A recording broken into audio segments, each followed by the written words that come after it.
Good morning, everyone, and happy Wednesday. It is Julie here with your TipRanks pre-market morning update, where we're bringing you everything you need to know before the market opens.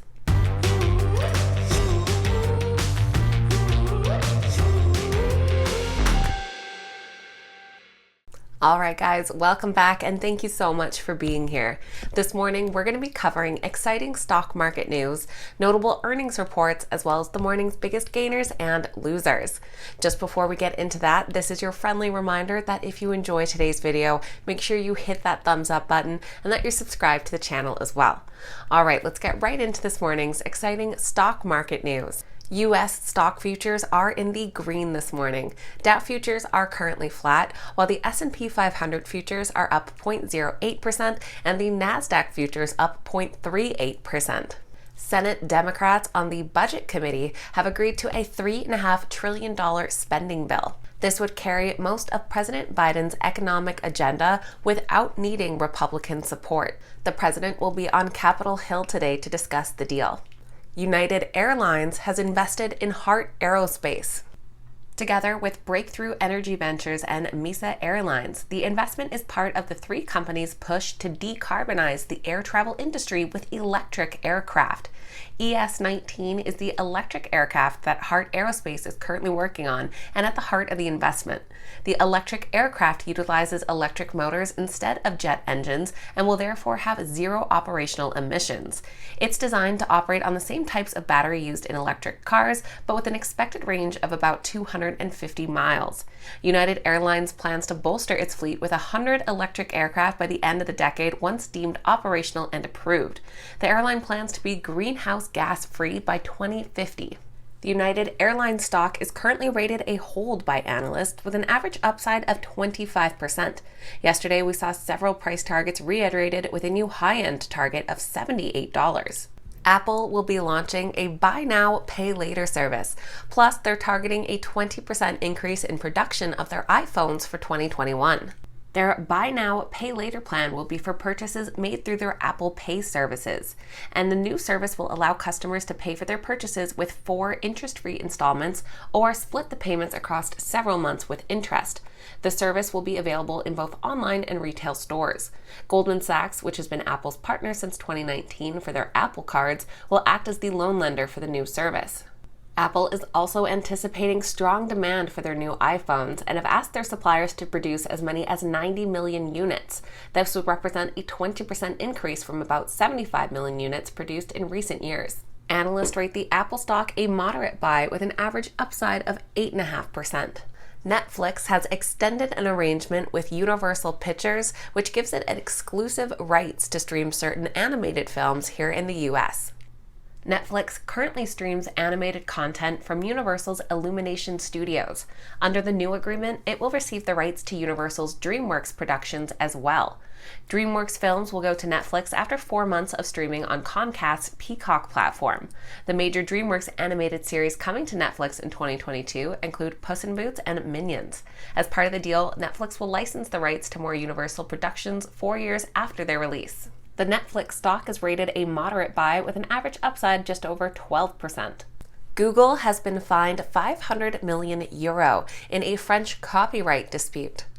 France's antitrust regulator determined that Google failed to comply with its orders on how to conduct copyright talks with domestic news publishers.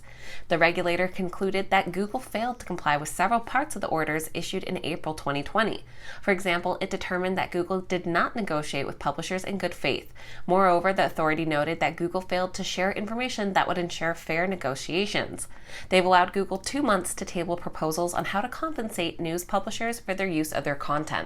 Analysts rate the Google stock a strong buy with an average upside of about 10%. We then have GoDaddy, who has teamed up with Google to help their customers, especially small businesses, promote their products and get discovered. Small businesses registered on GoDaddy online store will now be able to create a Google Merchant Center account, sync their catalog to create free product listings, and promote their products on Google. Further, GoDaddy's smart shopping campaigns are likely to receive a boost with surfaces on Google, including Google Search, Google Images, Google Maps, YouTube, and Gmail. Analysts rate the GoDaddy stock a strong buy with an average upside of over 21%. General Motors will be investing more than $71 million in their new Advanced Design Center. GM is relocating their campus from North Hollywood to Pasadena to take advantage of a much bigger 149,000 square foot capacity building. In addition, GM hopes to recruit some of the top talent in the market thanks to the facility's proximity to some of the best design schools and top universities. Additionally, the new campus will support the automaker's ambitions on zero emissions, zero congestion, and zero crashes. It should also enhance the company's pursuit of new opportunities in advanced technology and software integration areas. Analysts rate the GM stock a strong buy with an average upside of 26%. Now, moving over to notable earnings reports. So far this morning, we've heard from Bank of America. Their earnings came in at $1.03 per share, which was up 178% from the same period last year and well ahead of analyst forecasts of 77 cents. This did include a one-time $2 billion tax benefit, too. Their revenue came in at $21.6 billion, which was just under the $21.8 billion estimates. The company said that revenue fell 4% from a year earlier, driven by a 6% drop in net interest income due to lower interest rates. Their stock is currently rated a moderate buy with an average upside of about 11%. This morning, we're also expecting to hear from Wells Fargo, Citigroup, and Delta Airlines. Now, let's take a look at which stocks are this morning's biggest gainers and losers. Our biggest gainers are led by Oxbridge Re Holdings. Under the ticker OXBR, they're currently up 60% in the pre-market. Followed by Zoom Telephonics under MINM, currently up 47%. And Compass Minerals International under CMP, currently up 16%. Our biggest losers this morning are led by Allied Healthcare Products. Under the ticker AAPI, they're currently down 23%, following a gain of 128% yesterday. Followed by the Glaukos stock under GKOS, currently down 19%. And Unicycive Therapeutics under UNCY, currently down 17% following their IPO yesterday. So that is everything for Wednesday's pre-market morning update, bringing you up to speed with what you need to know before that opening bell. If you enjoyed today's video, make sure you hit that thumbs up button and say good morning in the comments down below. I always love hearing from you guys. Thank you so much for watching. I hope you have a wonderful day, and I will see you back here next time.